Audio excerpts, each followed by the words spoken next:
I was sitting in my driveway at 6 in the morning, doing a final walk-around inspection of my Lowboy trailer, when a silver Honda CR-V pulled up with the engine still running, and a woman I recognized as Patricia Hendricks stepped out like she owned the entire neighborhood.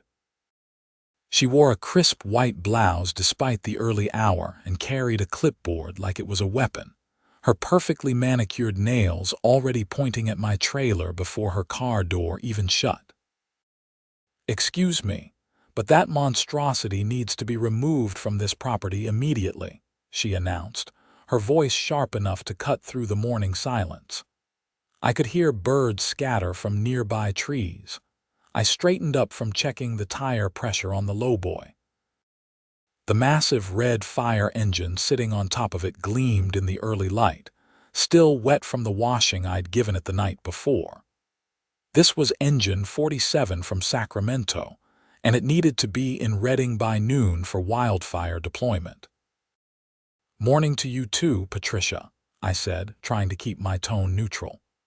"I'm Gregory Watson, by the way. Just moved in 3 weeks ago. This'll be gone in about 20 minutes soon as I finish the safety check." She clicked her tongue against her teeth, a sound that somehow conveyed both disapproval and authority.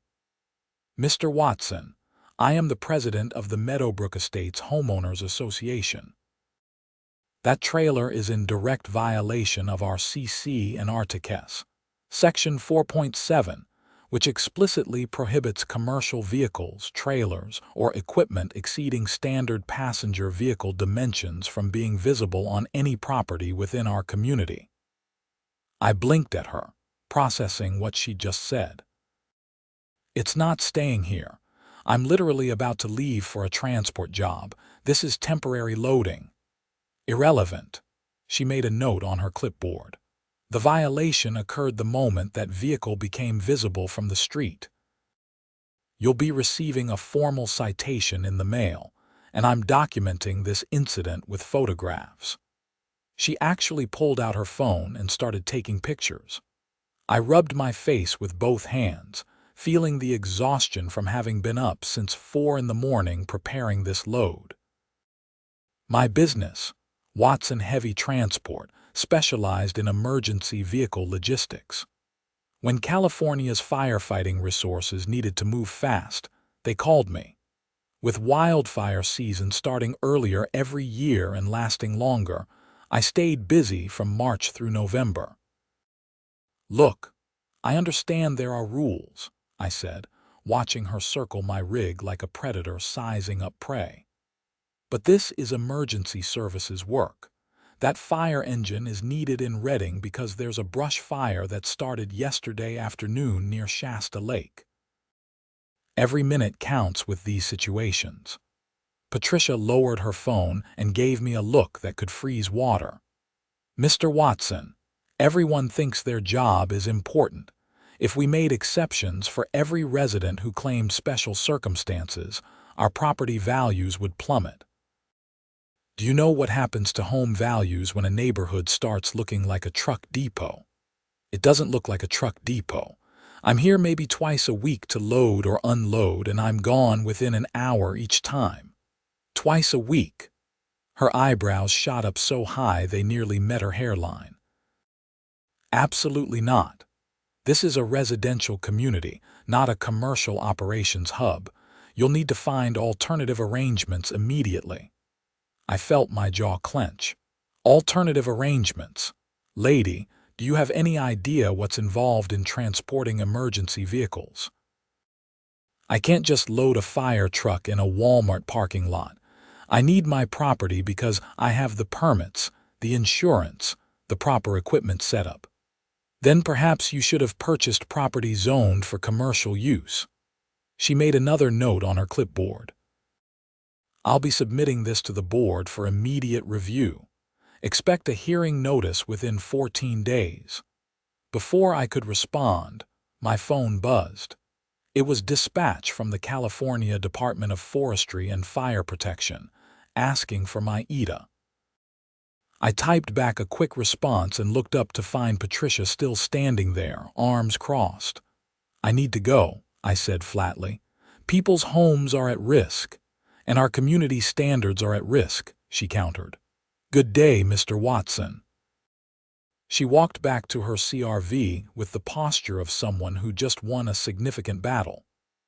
I climbed into my Kenworth T800, fired up the engine, and headed north on Interstate 5, trying to shake off the encounter. The drive to Reading took just under 3 hours, and I spent most of it mentally reviewing the HOA documents I'd skimmed when buying the house. Had I missed something crucial? My real estate agent assured me the property was perfect for my needs. I delivered the fire engine to the staging area outside Reading just after 9, where firefighters were already suiting up. The incident commander, a weathered guy named Frank Morales who I'd worked with a dozen times, gave me a nod of appreciation. "You're a lifesaver, Greg," he said, watching his crew inspect the engine. "We've got 3 units down for maintenance, and this fire's already consumed 800 acres. It's moving fast with these winds. Glad I could help." I secured the chains and straps from the Lowboy, coiling them properly. "How bad is it looking?" "Bad enough. We're evacuating 2 neighborhoods already. If we can't get a handle on it by tonight, we might lose some structures." He paused, squinting at my expression. "You all right? You look stressed." I told him about Patricia and the HOA situation. Frank let out a low whistle. "HOAs are something else, man. My brother dealt with one in San Diego that tried to fine him for having the wrong shade of beige on his mailbox. They eventually backed down, but it took a lawyer and 6 months of headaches." "Great," I muttered. "That's exactly what I need right now." The drive back to my home in Meadowbrook Estates, a planned community just outside of Roseville, took another 3 hours. My property sat on a corner lot, which gave me good access for maneuvering the trailer, but it also meant I was more visible to the street. The house itself was modest, a 3-bedroom ranch style with a large backyard and a reinforced driveway I'd had specially poured to handle heavy equipment. I'd paid cash for it after selling my previous property, thinking I'd finally found the perfect setup for balancing my work and personal life. When I pulled into the driveway that afternoon, I immediately noticed something wrong. There was a bright orange sticker plastered on my garage door. I parked the truck and walked over to read it. Notice of violation. This property is in breach of Meadowbrook Estates CC and RS. Commercial vehicle use prohibited. Monetary penalties accruing daily. Failure to comply will result in further action. The sticker was dated that morning and signed by Patricia Hendricks. I peeled it off, crumpling it in my fist. This was escalating faster than I'd expected. I went inside and pulled up the HOA documents on my computer, actually reading them carefully this time.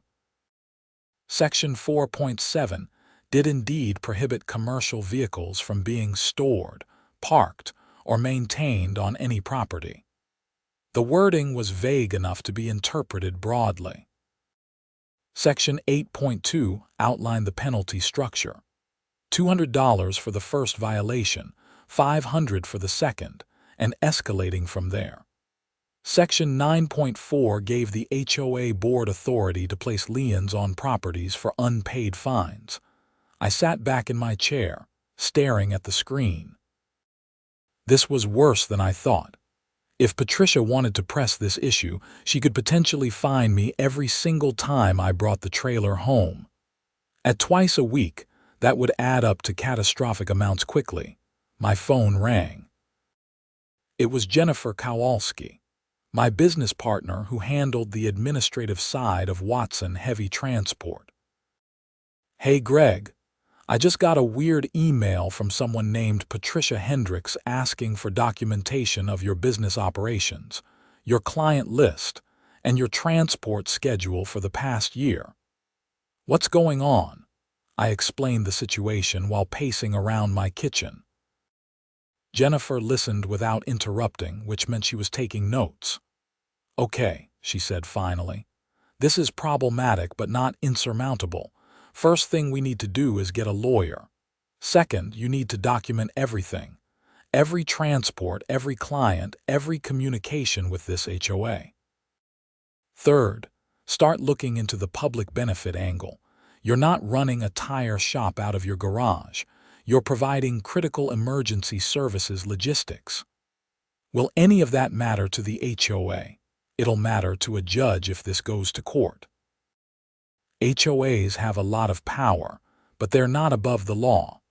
There are legal precedents for business necessity and public welfare superseding HOA restrictions. We just need to build the case. After hanging up with Jennifer, I spent the rest of the evening researching HOA law in California. The deeper I went, the more concerned I became. HOAs could indeed place liens on properties. They could even foreclose in extreme cases. The key was whether their rules were reasonable and whether they were being enforced uniformly. The next morning, I had a transport job to Bakersfield. A brush truck needed to go south for deployment near the Kern County area, where another fire had sparked overnight. I loaded it at 4 in the morning, hoping to avoid another encounter with Patricia. No such luck. She pulled up at 4:30, still perfectly put together despite the ungodly hour. "Mr. Watson," she called out from her car window, "I see you've chosen to ignore our discussion yesterday." "I haven't ignored anything," I said, securing the last chain.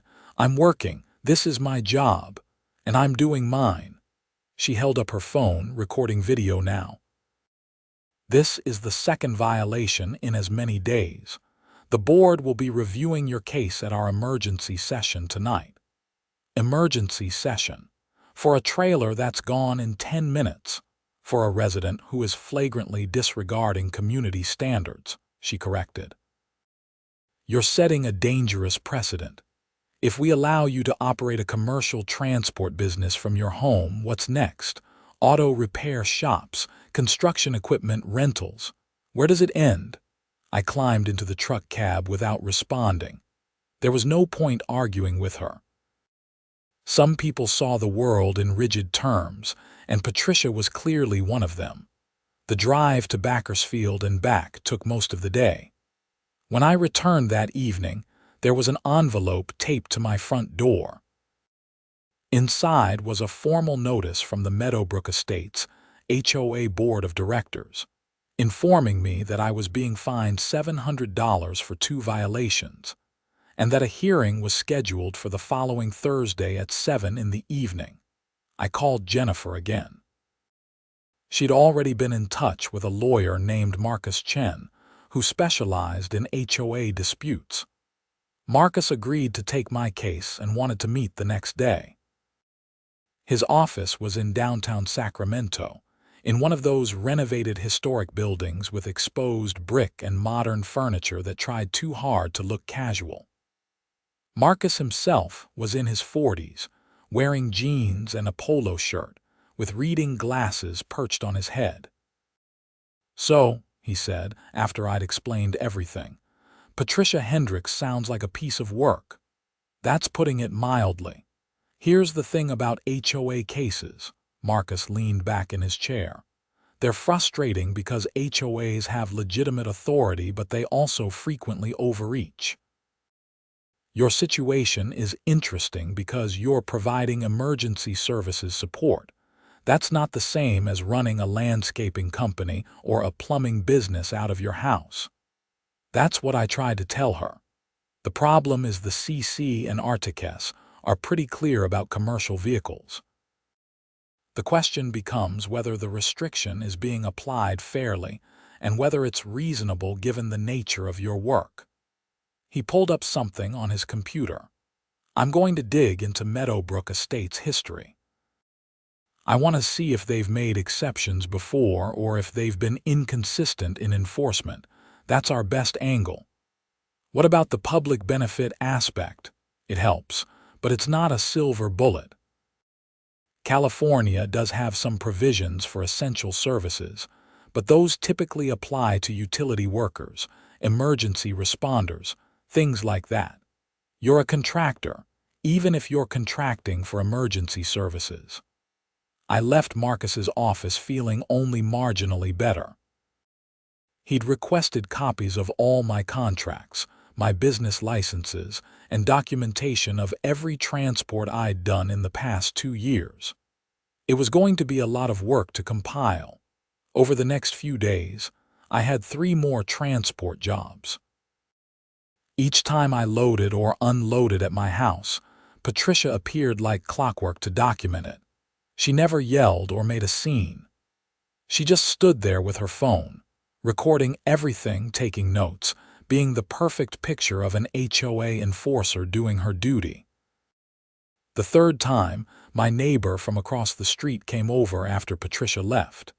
His name was Doug Morrison, a retired teacher in his 60s with kind eyes and a perpetual coffee mug in his hand. "Hey Greg, I've been watching this drama unfold," he said. "Patricia's something else, isn't she?" "You could say that. For what it's worth, I think what you're doing is great. We need people supporting our firefighters, especially with how bad these fires have gotten. My daughter lives in paradise. She lost her home in the Camp Fire back in 2018. If there'd been better resources, faster response, maybe things would have been different." His words stuck with me. This wasn't just about my business or my property rights. The work I did mattered. Fire engines, brush trucks, water tenders, all of them needed to move around the state quickly during emergencies. I was a small piece of a larger system that saved lives and property. The Thursday hearing arrived. The Meadowbrook Estates Community Center was a bland beige building that matched the bland beige aesthetic of the entire development. Inside, the boardroom had a long table where 5 people sat. Patricia in the center, flanked by 4 others I didn't recognize. About a dozen residents sat in folding chairs facing the board, apparently there to watch the proceedings. Marcus sat next to me, a leather folder in front of him containing the documentation we'd prepared. Patricia called the meeting to order with the solemnity of a judge. "Item 4 on tonight's agenda," she began, reading from her notes. "Violation case number 2024-031, resident Gregory Watson, property address 4782 Meadowbrook Lane. Mr. Watson stands accused of operating a commercial transport business from his residential property in direct violation of Section 4.7 of our community's CC and Articles." One of the other board members, a thin man with wire-rimmed glasses, spoke up. "Miss Hendricks, can you summarize the specifics of the violations?" Patricia nodded. "Over the past week, Mr. Watson has brought a large commercial trailer with various emergency vehicles onto his property on 5 separate occasions. Each instance has been documented with photographs and video. The trailer and vehicles are clearly visible from the street and neighboring properties. This represents a significant deviation from our community standards." Marcus raised his hand. "May I speak?" Patricia looked annoyed but nodded. "You have 5 minutes. Thank you."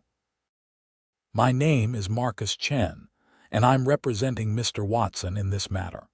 I'd like to establish some context that's crucial to understanding this situation. Mr. Watson operates a specialized logistics business that transports emergency vehicles for California's firefighting agencies. He's not running a commercial enterprise in the traditional sense.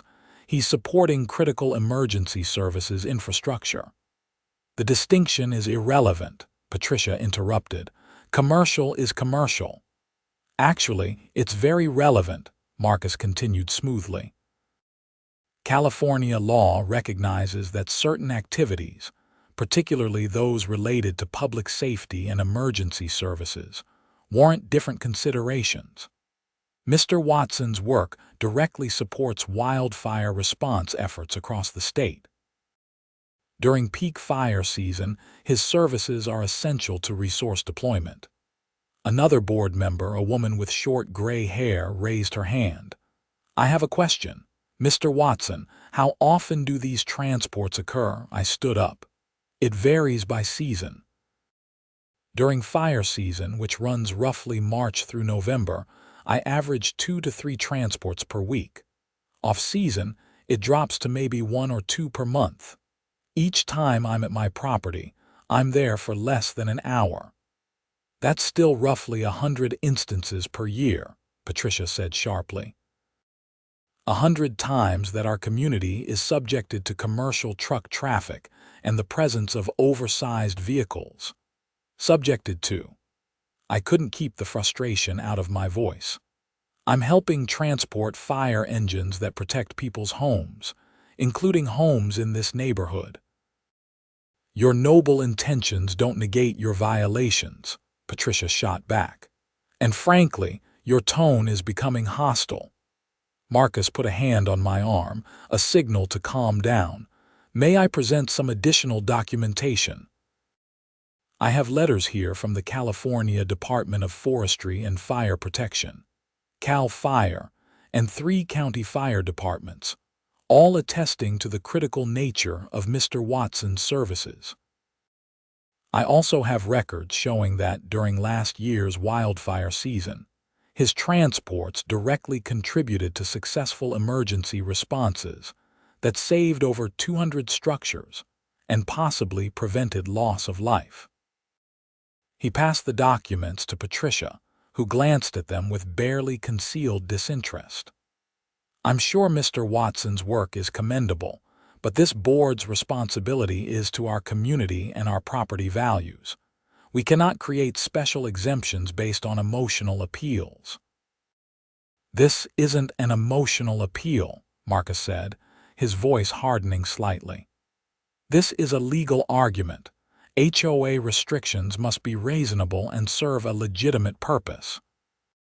The question you need to ask yourselves is whether the minor, temporary presence of Mr. Watson's trailer truly impacts property values or community welfare, especially when balanced against the public benefit his work provides." The board members conferred among themselves in hushed voices.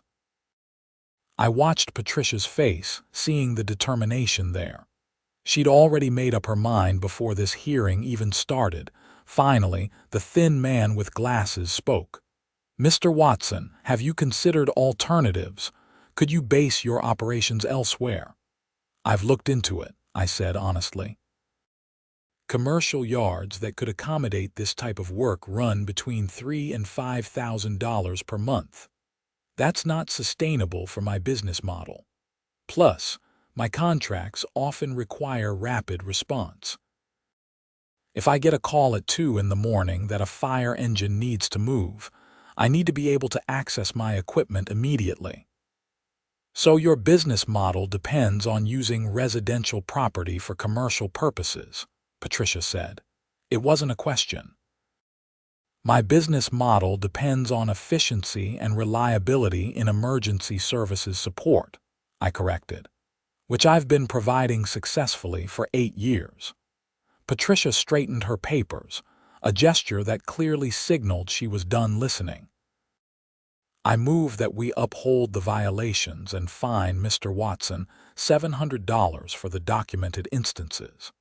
I further move that any future violations be fined at $1,000 each, and that if violations continue beyond 30 days from today, we initiate lien proceedings."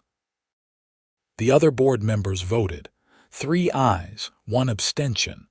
Just like that, I was $700 poorer and on the verge of losing my home if I continued working. Marcus and I left the community center in silence. In the parking lot, he finally spoke.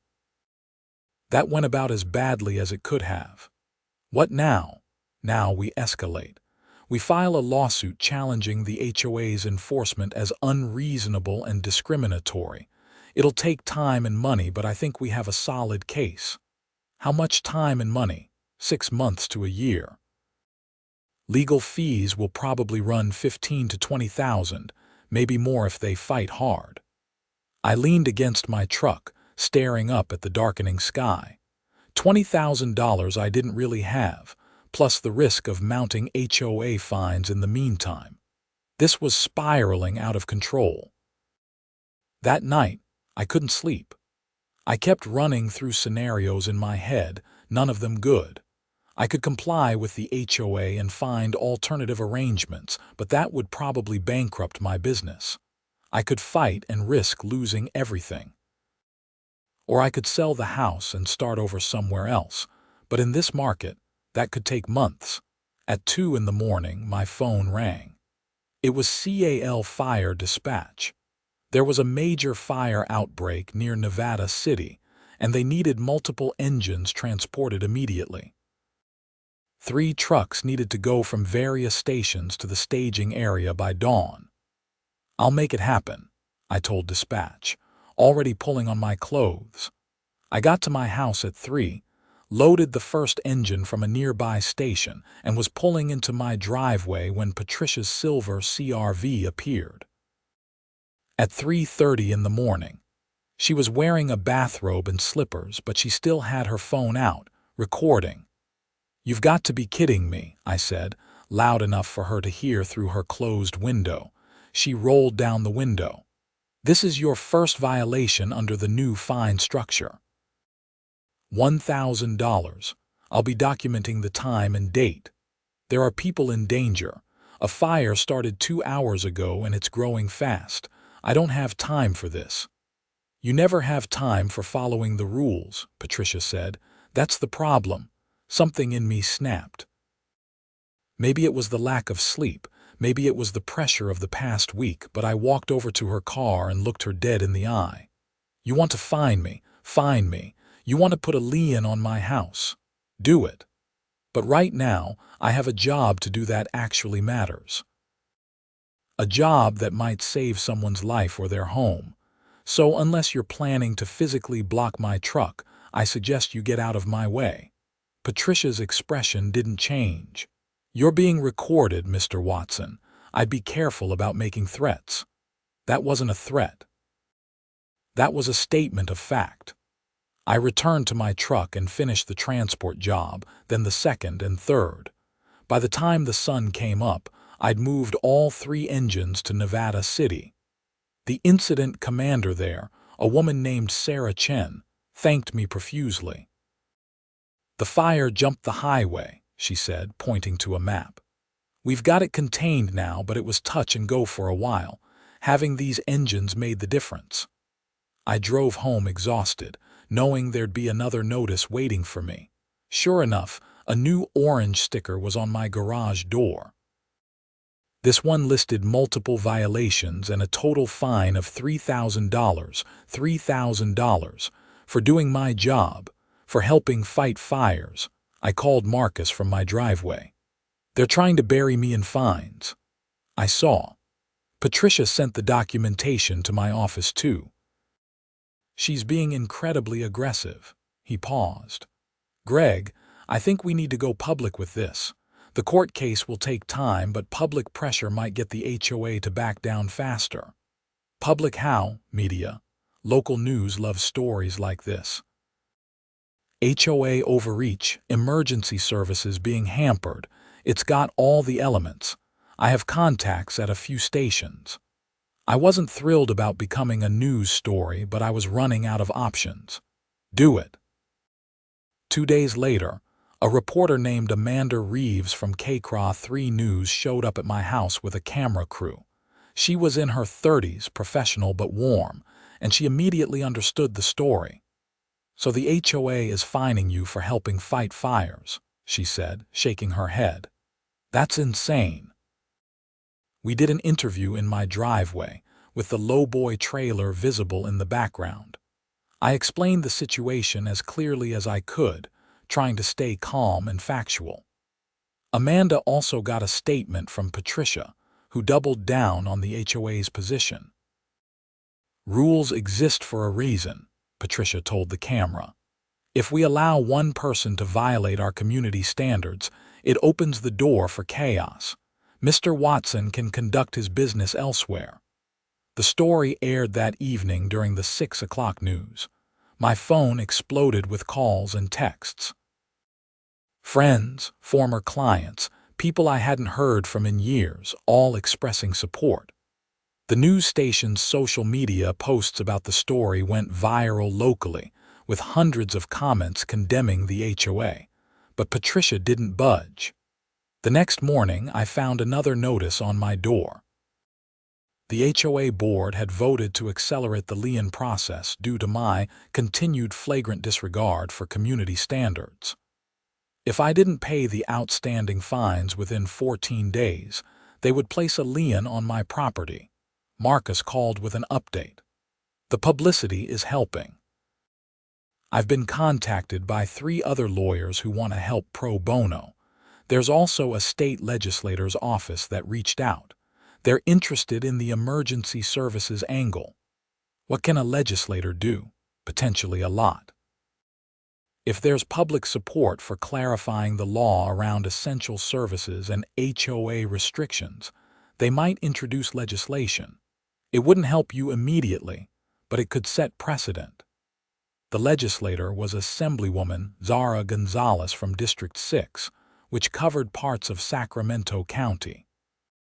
Her chief of staff, a sharp woman named Rachel Liu, called me the next day.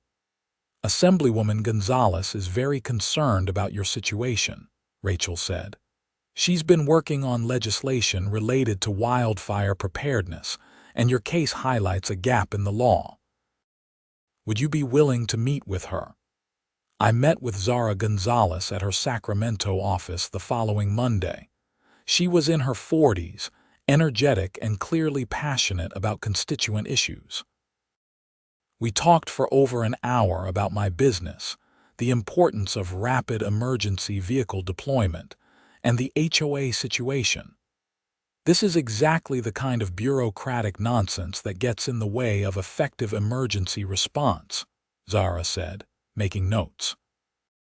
I'm going to draft a bill that creates explicit protections for emergency services contractors. It'll exempt certain activities from HOA restrictions when those activities directly support public safety operations. How long would that take to become law? At least a year, probably longer. But the introduction of the bill itself might create pressure on your HOA to settle. Nobody wants to be the test case that leads to state intervention. In the meantime, my fines continued to mount. Every transport job meant another $1,000 penalty. By the end of the second week, I owed the HOA $6,000. I paid it, draining a significant portion of my savings because I couldn't risk the lien. But the fines kept coming. Marcus filed our lawsuit in Sacramento County Superior Court, arguing that the HOA's enforcement was unreasonable, inconsistent, and contrary to public policy. The initial hearing was scheduled for 6 weeks out, which felt like an eternity. Then something unexpected happened. A second news story ran, this time on a regional NBC affiliate. They dug deeper into Meadowbrook Estates' HOA's history and found something interesting. 3 years earlier, a board member named Robert Chen had operated a construction consulting business from his home, with clients coming and going regularly. The HOA had granted him a variance with minimal fuss. Robert Chen was Patricia's brother-in-law. When that story broke, the backlash was immediate. HOA meetings were supposed to be public, but the one where Robert Chen's variance was granted had been poorly advertised and sparsely attended. The variance itself was buried in the meeting minutes under vague language. Marcus immediately filed an amended complaint arguing selective enforcement and favoritism. Patricia held a press conference at the community center, looking frazzled for the first time since I'd met her.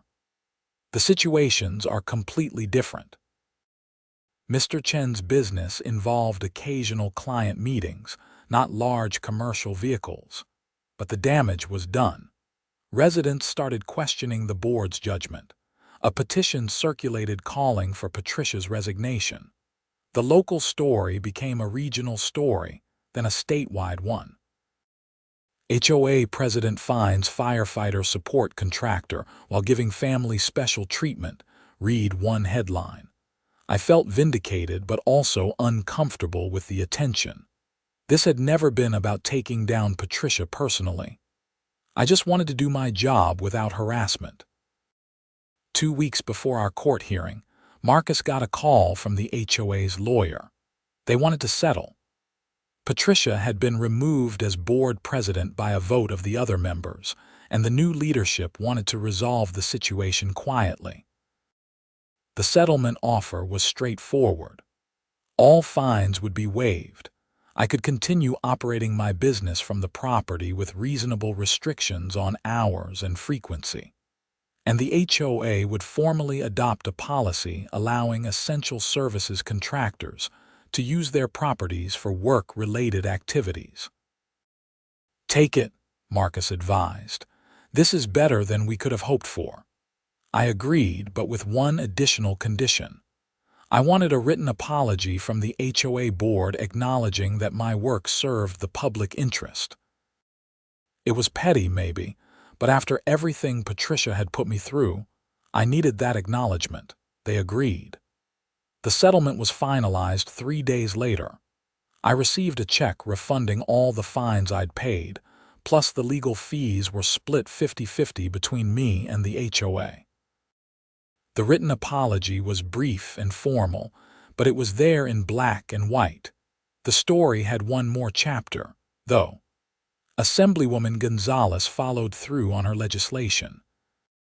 She introduced the Emergency Services Contractor Protection Act, which would exempt certain categories of contractors supporting public safety operations from HOA commercial vehicle restrictions.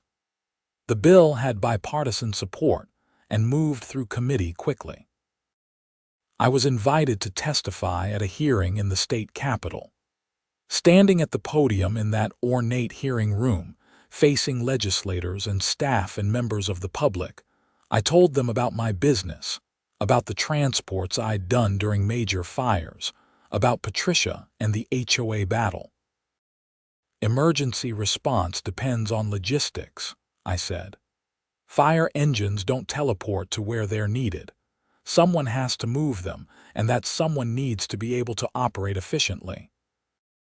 If my story helps create clearer rules so the next person doesn't have to go through what I went through, then it was worth it. The bill passed the Assembly and Senate with overwhelming support and was signed into law by the governor 6 months later. It included provisions requiring HOAs to create reasonable accommodation processes for emergency services contractors and explicitly protected activities directly related to public safety operations. Patricia Hendricks resigned from the HOA board entirely about 3 months after our settlement. I heard through Doug Morrison that she'd sold her house and moved to Arizona. I didn't feel particularly happy or sad about it. She'd been doing what she thought was right, protecting her vision of community standards. We just had fundamentally different values about what mattered. My business continued as before, maybe even busier after all the publicity. I got contracts from fire departments I'd never worked with before. People knew my name now, which had its advantages and disadvantages. I could never just be anonymous truck driver anymore. On a Tuesday morning in late September, nearly a year after the whole ordeal began, I was loading a brush truck for transport to Fresno when Doug walked over with his perpetual coffee mug. "Big fire down south?" he asked, watching me work. "Yeah, started yesterday near the Sierra National Forest. They're calling in resources from all over. You heading out soon?" "About 15 minutes, Doug nodded, sipping his coffee. "You know, I never said this properly, but I'm glad you fought back against Patricia. Not because I dislike her, but because sometimes people need to be reminded that rules aren't more important than people. What you do matters, Greg. Don't forget that." I secured the last chain and climbed up to check the attachment points. "Thanks, Doug. That means a lot." As I drove south on Interstate 99 that morning, I thought about everything that had happened. The stress, the legal bills, the fines, the publicity. It had been one of the hardest years of my life, but I'd kept working through all of it. Fire engines had moved when they needed to move. Firefighters had gotten the equipment they needed. Lives and property had been saved. The Fresno fire turned out to be a bad one, consuming over 15,000 acres before they got it contained. The brush truck I delivered that day was part of the initial response team that kept it from reaching a populated area. Later, I heard they'd managed to save a senior living facility that had been in the fire's path. 83 residents evacuated safely. That was why I did this work. Not for recognition, not for money, although I needed to make a living like anyone else, but for those moments when my small part in a larger system made a real difference. The new HOA board president, a reasonable guy named Tom Fletcher who worked as an accountant, called me a few weeks later. "Hey Greg, we're updating our community handbook. Would you be willing to write a page about what you do? I think it'd be good for residents to understand."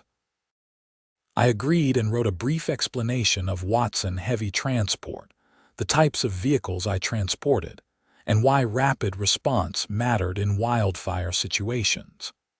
Tom included it in the handbook with a photo of me standing next to the Lowboy trailer, a fire engine loaded on top. Community hero, read the caption he chose. I asked him to change it to something less dramatic, but he insisted. "You earned it," Tom said simply. Life settled into a new normal. I continued my transports, working closely with CAL fire and county departments across California. Fire season that year was particularly brutal, with major incidents in Siskiyou County, Lake County, and a terrifying week when multiple fires burned simultaneously in Southern California. I barely slept during those peak weeks, moving engines and support vehicles sometimes 3 or 4 times in a single day. The Lowboy trailer became an extension of myself, something I could maneuver and operate instinctively, even when exhausted. Jennifer, my business partner, suggested we expand and buy a second trailer, maybe hire another driver. I was hesitant at first, worried about the complexity, but she made a good case. "You're maxed out, Greg. You're going to burn yourself out, and then what happens to all these contracts we've built up? We need to scale sustainably." We hired a driver named Carlos Mendez, a former firefighter who transitioned to logistics work after an injury. He was reliable, skilled, and understood the urgency of our work. The second trailer came online in early spring of the following year, effectively doubling our capacity. With Carlos handling some of the transport load, I had more time to focus on the business development side. We secured contracts with fire departments in Oregon and Nevada, expanding beyond California. The Emergency Services Contractor Protection Act had equivalents being discussed in neighboring states, partly inspired by my case. I received an award from CAL Fire at their annual conference, recognizing my contribution to emergency response logistics. Standing on that stage, accepting a plaque from the fire chief, I felt a mixture of pride and discomfort. I wasn't someone who sought attention, but I understood the symbolic importance of the recognition. During the acceptance speech, I talked about the HOA situation briefly. Sometimes doing the right thing means pushing back against obstacles, even when those obstacles seem insurmountable. I'm grateful for everyone who supported me during that difficult time, and I'm proud that my experience helped create clearer protections for others doing similar work. The audience, filled with firefighters, emergency managers, and logistics coordinators, gave me a standing ovation. These were my people, folks who understood that emergency response was a complex system requiring countless individual contributions. After the ceremony, I spoke with several other contractors who shared their own stories of bureaucratic challenges. One guy had fought his city's parking regulations that prohibited him from keeping his ambulance transport vehicle at home. Another had dealt with zoning issues when trying to expand her medical supply logistics business. Everyone had battle scars from navigating rules that didn't account for the nuances of emergency services work. Months turned into years. The lawsuit and settlement with Meadowbrook Estates became something I talked about occasionally when the topic came up, but it wasn't the defining aspect of my life anymore. I was just a guy who transported fire trucks and other emergency vehicles, someone who'd fought for the right to do his job and won. Doug Morrison became a good friend. We'd have coffee sometimes on weekend mornings, sitting in his driveway or mine, watching the neighborhood wake up. He told stories about his teaching career, and I'd share updates about particularly interesting transport jobs. "You ever miss the drama?" he asked once, grinning over his coffee mug. "Not even a little bit," I said honestly. "I'm glad it worked out, but I'm much happier being boring." "Boring is underrated," Doug agreed. The fire seasons continued their pattern of starting earlier and lasting longer. Climate change was making everything worse, pushing firefighting resources to their limits. My business stayed busy, which was good for my bank account, but depressing for what it represented about the world. During one particularly bad week in August, 4 years after the HOA battle, I transported engines and support vehicles almost non-stop for 72 hours. There were fires in 6 different counties simultaneously, and the coordination effort was overwhelming.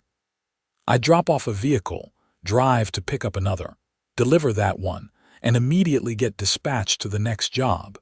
By the 3rd day, I was running on caffeine and sheer willpower. Carlos was equally slammed, working the northern routes while I covered Central and Southern California.